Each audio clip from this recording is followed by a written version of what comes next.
Como tudo que acelera o coração, mexe com os sentidos e desperta paixões, o InConnection de hoje se volta para o mundo do Ironman e também para o universo das joias. A IO Training Gym serviu de cenário perfeito para o coquetel de lançamento do Ironman Fortaleza 2023. A prova promete reunir mais de 1.200 triatletas de todas as partes do Brasil para competir em Fortaleza. Uma das maiores competições de alto rendimento do mundo está chegando em Fortaleza novamente. Uma competição que para muitos é uma missão impossível. São cerca de 3,8 quilômetros de natação, 180 quilômetros de ciclismo e 42 quilômetros de corrida. O Ironman é uma das provas mais importantes que a gente tem no Brasil, entre todos os esportes. Essa é a 8ª edição do Ironman na capital cearense. A etapa de Fortaleza é uma das principais da competição em todo o país e é vista com bons olhos pelos atletas e pela organização do evento. A gente tem o privilégio de ter Fortaleza nesse circuito mundial.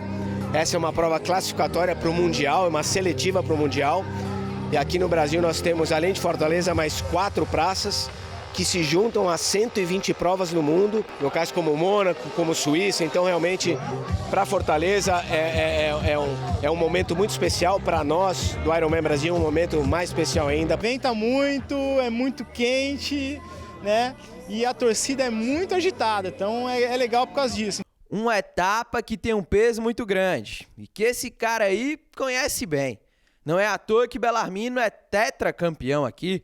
Ele mesmo conquistou o primeiro lugar na última edição que teve aqui na capital. Esse lugar é especial para mim, tenho boas recordações das provas que eu venho fazendo aqui. A gente treina, né? Eu que moro em São Paulo, treino bastante tempo no frio ali, no clima mais ameno. Quando a gente vem para cá e pega esse calorzão, é um desafio para a gente, então é um desafio bom. Então a gente fica ansioso para chegar aqui e fazer bem feito para ver o quanto a gente consegue se superar, né, num clima tão difícil. Mas uma prova maravilhosa. Porém, é uma competição que vai muito além do esporte.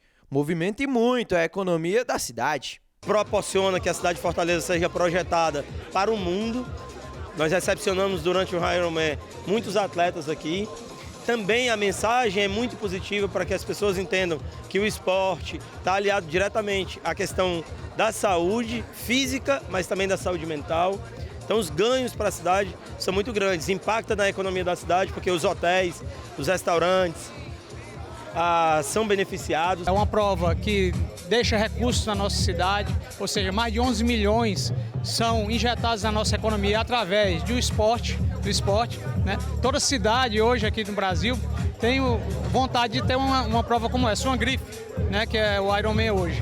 No evento de lançamento estavam presentes o vice-prefeito de Fortaleza, Elcio Batista, o secretário municipal do Esporte e Lazer, Osiris Pontes, o secretário executivo da SDE e triatleta Eric Vasconcelos, juntos para prestigiar esse momento especial. O Ironman 70.3 tem a data definida para o dia 19 de novembro.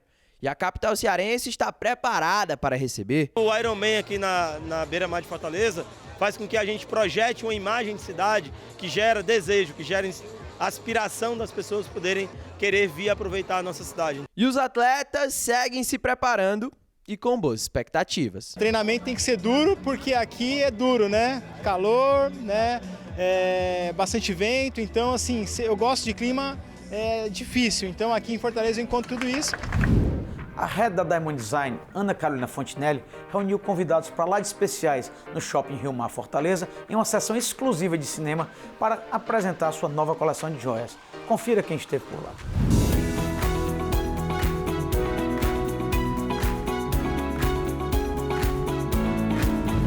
O amor está no ar. Semana do Dia dos Namorados, fica todo mundo assim nesse período, né? Apaixonados. E procurando o presente da amada e do amado. Pensando nisso, a Diamond Design reuniu casais aqui no cinema da Sala VIP do Rio Mar para curtir um cineminha. Vem comigo.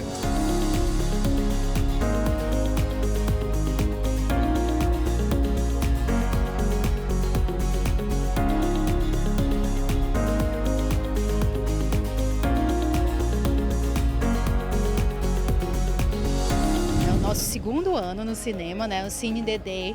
E a gente pensou assim, como que a gente ia fazer um evento inusitado que fosse a cara do Dia dos Namorados, né? E assim, eu acho que é o primeiro programa que a gente faz, né, quando começa a namorar, ir pro cinema, vir pro cinema. Então eu acho que tem tudo a ver e proporcionar essa experiência, né, aqui, um filme de ação, né, que agrada também os maridos, a pipoca, o cinema, o romance, joias, tem tudo a ver. Um presente sem erro para um namorado, né, dar para um namorado é um solitário. Eu acho que toda mulher sonha em ganhar um solitário. E eu acho assim, que é uma coisa que representa amor, representa compromisso, representa muitas coisas numa joia, né? Ela tem uma simbologia para o resto da vida. E é isso que a joia ela carrega, né? Esses sentimentos. Então é muito bom a gente poder proporcionar esses momentos inesquecíveis na vida das mulheres.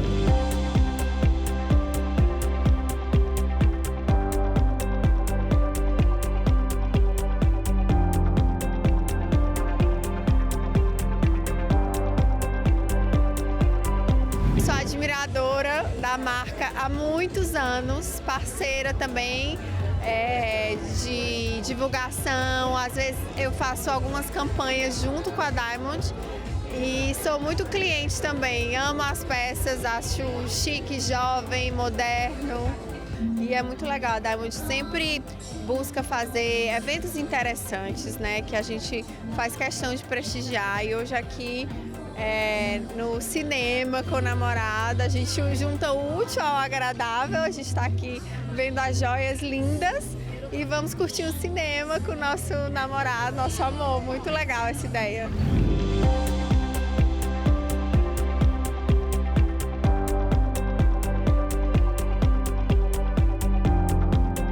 A noite começou muito animada com o DJ e os convidados puderam apreciar de perto as requintadas joias, que são opções certeiras para quem quer presentear com muito estilo. Os convidados curtiram a sessão de cinema exclusiva, no clima do Dia dos Namorados e casais apaixonados foi o que não faltou na sala de cinema.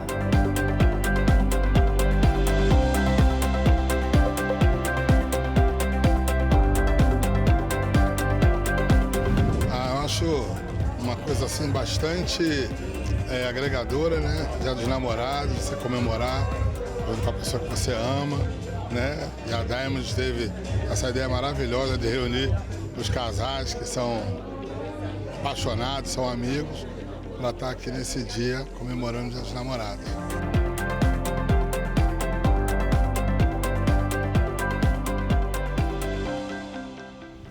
Agora chegou aquele momento que todo mundo aguarda, o Flash-In, que traz para você o melhor da sociedade cearense. Confira aí. Começando o nosso Flash-In, nosso giro dos principais eventos que movimentaram a cidade. E essa semana aconteceu o pré-lançamento da 7ª edição do evento Mulheres Fortes. E as convidadas puderam compartilhar suas experiências e falaram sobre empreendedorismo e vivências familiares. É muito bacana, né, quando a gente vê mulheres idealizando eventos como esses para fortalecer e encorajar outras mulheres também. Confere os registros de quem esteve por lá.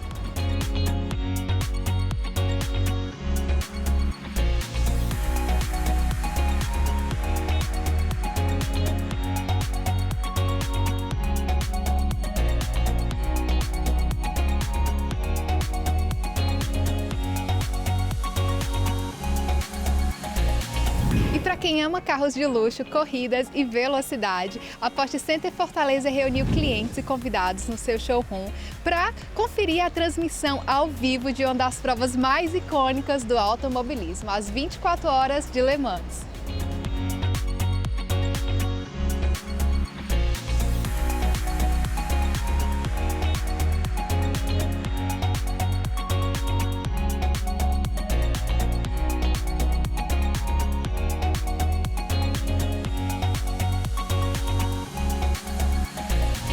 Quer viver uma experiência única no seu fim de semana? Então eu vou deixar aqui uma ótima dica para você ir prestigiar um visual incrível da orla de Fortaleza com amigos e família. Estou falando do Yacht Club, que além de muita música boa, tem um restaurante maravilhoso para todos os gostos. Olha só quem esteve por lá no final de semana passado, curtindo essa energia contagiante do clube.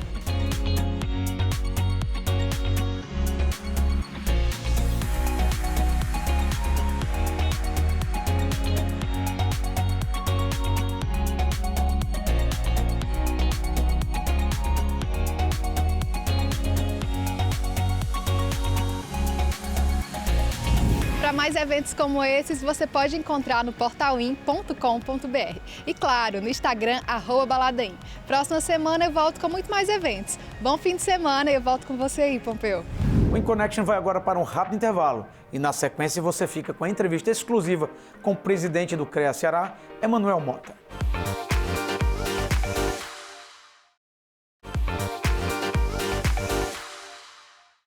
O InConnection de hoje tem o prazer de receber Neuri Freitas, o presidente da CAGES, que tem feito uma verdadeira revolução na companhia.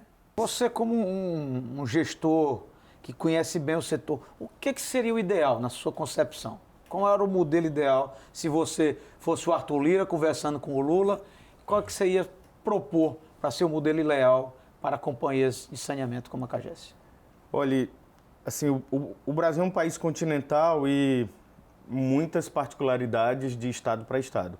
Não dá para a gente pensar numa legislação que vai te dar aqui uma receita e essa receita vai servir para todos os locais, tá? A gente tem que deixar a coisa aberta para que cada estado, cada município faça sua avaliação, né? E aí pense qual é o melhor modelo que se adequa. Por exemplo, aqui no Ceará. Aqui no Ceará nós pensamos um modelo com PPP. E aí, recentemente, nós tivemos a assinatura dos contratos da licitação de PPP, contratos que somado chegam a 19 bilhões de reais em 30 anos, para que a gente tenha a universalização dos serviços de esgoto na região metropolitana de Fortaleza e do Cariri. Mas em outros estados, por exemplo, Alagoas resolveu dividir. A companhia estadual ela fica só na captação, tratamento e adução em grande escala de água tratada, como se fosse venda de água no atacado, entregando a água nas cidades, e em cada cidade teve uma licitação passando a concessão para o privado. Então já foi outro modelo.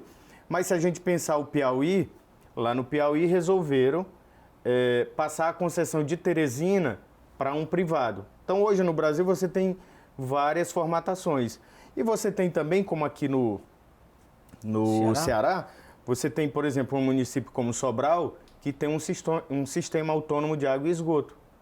Então, independente da CAGES? Independente da CAGES, não é privado, não é CAGES, mas é uma entidade municipal que opera, investe e faz toda a prestação de serviço para água e para esgoto. Então, o que o marco legal precisa ter e todos precisam entender é que você tem que deixar aberto para todas as soluções. Porque não adianta só uma solução. Com uma única solução, você não consegue chegar na universalização que o país precisa. Nesse sentido, a gente acabou aqui adotando a PPP e isso está nos deixando um passo à frente. Por quê? Enquanto muitos estados ainda discutem como fazer, aqui nós já estamos executando. Então, foi um planejamento lá de trás, desde 2017, 2018. A coisa aconteceu, agora o contrato foi assinado. E aí, qual é a proposta para os demais municípios hoje? Pensar novas PPPs, pensar financiamentos. Ou seja, a gente tem que ter um leque maior de possibilidades, porque caso contrário a gente não chega na universalização. Então, não dá para pensar só um modelo. Pensando agora no consumidor, né? A CAGES ela é responsável pela distribuição da água, né? Tratamento e distribuição da água, e também pelo esgoto. Como é que está hoje dividido o Ceará sob o prisma da concessão do serviço de vocês, onde eles atuam? O esgoto hoje está atendendo a que percentual do estado e da capital Fortaleza? Sim. E a água, vocês distribuem em que percentual? E qual é o objetivo final? Qual é a meta de vocês? Tá. Bom, nós temos, com a legislação federal, com o novo marco legal, nós temos que atingir 90% de atendimento com esgoto e 99% com água até 2033.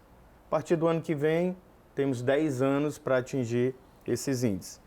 Todos os municípios, todos os estados do país, independente do prestador de serviço. Perfeito. Se público, se privado, se estadual, se municipal, todos terão essa obrigação, tá? Então, qual é a situação atual hoje aqui no Ceará? Para os municípios, aí eu faço uma ressalva, porque eu tenho que falar dos municípios em que a CAGES atende, que dos 184 municípios, nós atuamos em 152.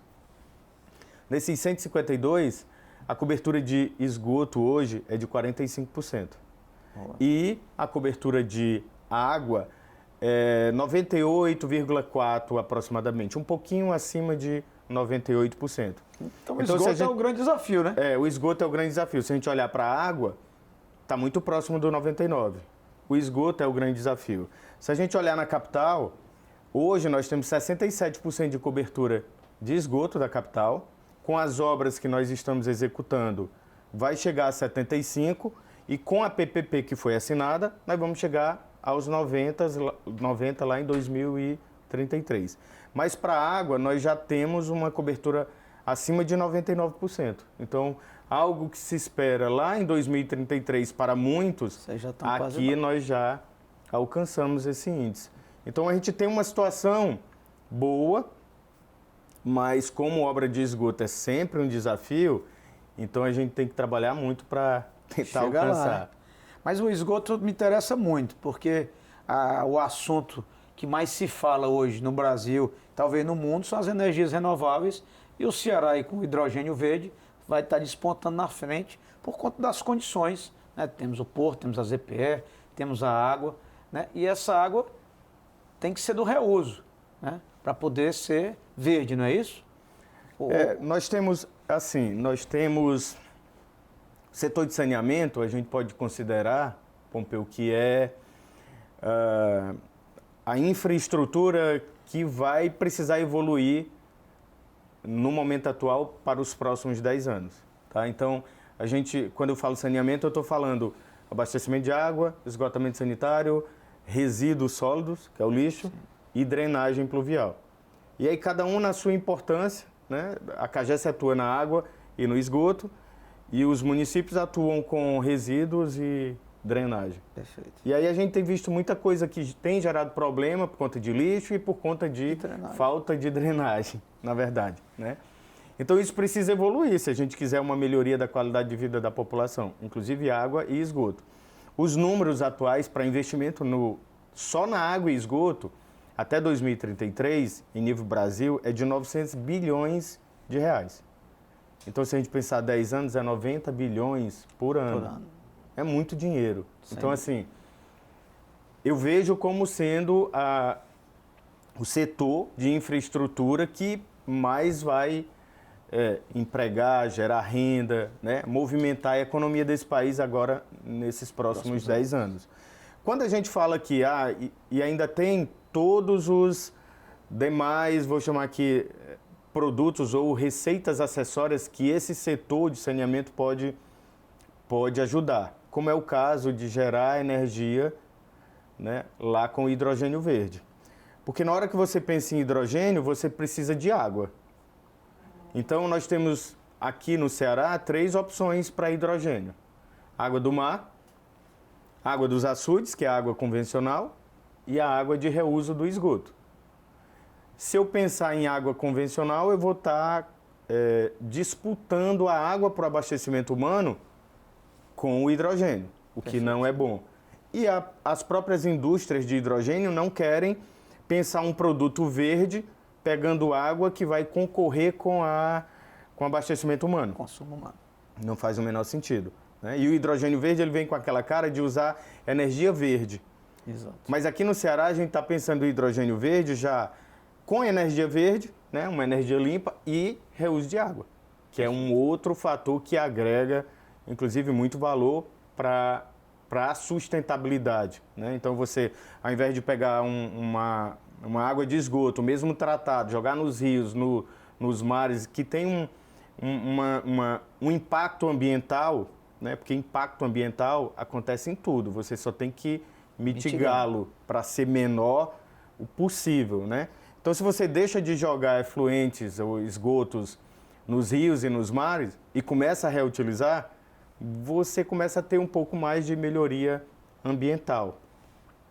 Nesse sentido, você passa a ter, a gente brinca que a gente vai ter um hidrogênio 2 vezes mais verde, né? Porque eu vou ter energia e vou ter água de reuso.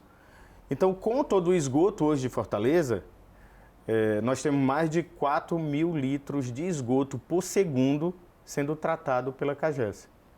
Isso já é mais que suficiente para o que se precisa lá no Porto do Pecém. Mas hoje a gente tem um projeto já pronto para 1.600 litros por segundo, e esse projeto é em parceria com uma empresa chamada Utilitas, que foi uma empresa criada pela CAGES por meio de uma licitação, e que ela vai pegar esse esgoto, tratar, transformar em água de reuso, transportar até o Pecém, e aí a partir de lá entregar esse reuso para as indústrias. E aí as indústrias do hidrogênio vão começar a gerar a tão sonhada energia limpa, a energia do futuro. Neuri, uma curiosidade. Hoje, outro assunto que também é tema debatido no mundo todo é a inteligência artificial, a inovação, as novas tecnologias. Como é que a CAGES tem atuado junto das suas empresas com essas novas tecnologias? Esse é um ponto hoje que toda companhia de saneamento tem trabalhado, tem tratado, inovação, e aí sempre pensando na melhor eficiência, né? Sempre tentando buscar redução de custos, um melhor atendimento para o cliente. E a gente está seguindo nessa linha, porque hoje a gente trabalha todos os canais, por exemplo, para atender o nosso cliente, pensando a melhor forma possível. Então hoje a gente tem já aplicativos para você fazer qualquer pedido à CAGES de qualquer serviço. Então hoje, com o aplicativo no seu celular, você pode solicitar qualquer serviço da CAGES sem ir na loja. Então isso já foi uma implementação com a tecnologia, já inovando de um processo anterior que você tinha que ir na loja, fazer, né, às vezes, em virtude até do número de pessoas que chegavam na loja, você ter fila, etc. Às vezes então, até hoje, um corte de energia, né, que você talvez resolva hoje. De energia não, de esgoto, né? Hoje você resolve qualquer serviço pelo aplicativo, pelo site. Então a gente tem inovação de diversos processos da companhia. Então toda a ordem de serviço hoje que vai para as nossas equipes de campo, elas recebem num smartphone ou num tablet. Não tem mais esse uso de papel, alguém recebendo a informação, passando, depois dando baixa no computador. Então a gente começou a dar mais celeridade porque o mundo está pedindo isso. Ou seja, você tem que ser mais célere, você tem que atender, né, da melhor forma. E, além disso, tem muita inovação sendo pensada e tratada para a área fim, que é a própria distribuição de água e a coleta e tratamento de esgoto. Porque, inclusive, hoje a gente pode, do esgoto, Pompeu, para você ter ideia, eu posso gerar fertilizante. Poxa. Eu posso gerar gás. Injetar direto na rede da Cegás ou vender como... É metano, é o gás? Metano. O esgoto gera muito metano. Pode gerar energia. Então nós temos, posso gerar inclusive... biodigestores até. Tem muita areia no esgoto, eu posso ter essa areia e produzir tijolos. Então assim, você consegue, eu posso gerar adubo. Tem muitos subprodutos do esgoto. E muita tecnologia também sendo pensada na água, porque você tem que sempre melhorar a qualidade dos açudes, melhorar a qualidade do tratamento, para que a gente entregue de verdade uma água com a melhor qualidade possível para a população. Eu queria falar um pouco do dessal, como é que está o andamento do dessal, qual a quantidade de água que vai ser produzida, né, vai ser dessalinizada para atender a população. E também queria saber quais são as outras empresas que fazem parte do guarda-chuva da CAGES. Bom, na dessalinização foi a nossa primeira PPP, né? Essa agora do esgoto foi a segunda PPP. Nessa nossa primeira PPP, a dessalinização foi estudada porque Fortaleza não tem água. Toda a água de Fortaleza, ela vem de outras bacias hidrográficas. Então, a gente traz água de Fortaleza ou da região metropolitana, que fica os açudes em Pacajus, Horizonte, Itaitinga. Tem ali uma área de divisão entre eles, porque a gente tem Pacajus, Pacuti, Riachão e Gavião. Como também vem do Castanhão, do Oroz, e agora vem também do São Francisco. Então, a água de Fortaleza vem do sul do estado, vem do centro do estado. Por todos os estudos que nós fizemos, nós identificamos que o local mais adequado seria a Praia do Futuro, inclusive porque estaria perto de toda a infraestrutura da CAGES de armazenamento e de distribuição, para a gente depender menos dessa água que precisa ser feita uma transposição de bacias. E isso gera muito conflito, porque, por exemplo, quando você traz água do Castanhão, as cidades ali do entorno do Castanhão, elas entendem que aquela água é dela. E aí vai mandar para Fortaleza, só pensam em Fortaleza, só pensam... Então, geralmente, quando você chega num momento de crise, para onde vai a água? Então, assim, vai priorizar uma cidade em detrimento de outras. Então, essa ideia da dessalinização seria para complementar, para a gente não chegar num embate de tal nível. Só que depois da licitação, depois da assinatura do contrato, e aí esse contrato ele foi vencido pela Marquise, pela Abengoa e pela PB Construções, depois da assinatura do contrato, quando nós começamos ao planejamento, olhando, fazendo sondagens, pensando toda a parte ambiental, as companhias telefônicas que têm cabos submarinos de fibra ótica começaram a gerar toda uma situação desconfortável, e aí entrou a Anatel, e aí deu uma travada no processo, e aí por conta disso a gente conversou com todos, conversamos com a Anatel, conversamos com essas telefônicas, conversamos com o pessoal do SPU, e agora a gente está numa fase de ter a licença ambiental, inclusive já demos entrada no pedido de licença ambiental, para que em breve, eu espero que até o final desse ano, a gente tenha as obras sendo iniciadas, porque aí são obras que devem durar em torno de 18 a 24 meses, para em breve a gente ter uma planta de dessalinização que vai gerar água potável para entregar à população de Fortaleza e deixar Fortaleza menos dependente dessa transposição de bacias, das águas, das chuvas. Neuri, só tenho a agradecer a tua disponibilidade, teu tempo, por ter vindo aqui ao InConnection, explicar um pouco como é a gestão da CAGES, essa companhia que tanto orgulha o nosso Ceará. E o governador Elmano foi muito feliz quando convidou você para permanecer, porque realmente você deu uma nova dimensão à CAGES, que era uma empresa deficitária e hoje é superavitária, um dos maiores faturamentos do estado do Ceará. Ok, muito obrigado, foi um prazer. E o InConnection se despede de você e o aguardo novamente no próximo sábado para mais uma grande entrevista.